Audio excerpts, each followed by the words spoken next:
The soldier had just regained consciousness when he realized something terrifying. He was trapped in a smooth-walled, windowless chamber. He distinctly remembered being on the battlefield before losing consciousness, and the gunshot wound on his waist confirmed his memories were intact. Suddenly, he realized he might have been captured by the enemy. Fortunately, for some unknown reason, his equipment hadn't been confiscated.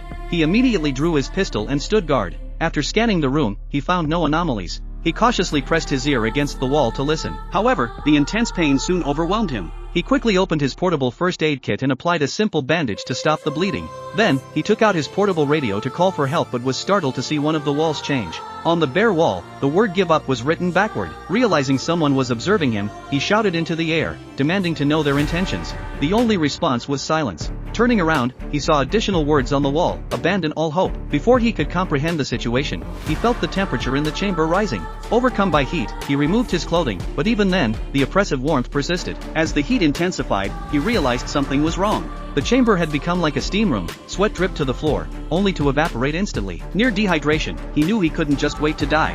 He picked up his pistol and fired randomly, but it was futile. Soon, he lost consciousness from the extreme heat. He didn't know how much time had passed, but he eventually woke up. The chamber's temperature had returned to normal. He quickly took out his water bottle to rehydrate but felt unsteady after just a few sips. To his shock, the items on the floor began to slide, and before he knew it, he was floating off the ground. The chamber began to spin uncontrollably in all directions. He was tossed around, colliding with the walls like a ragdoll.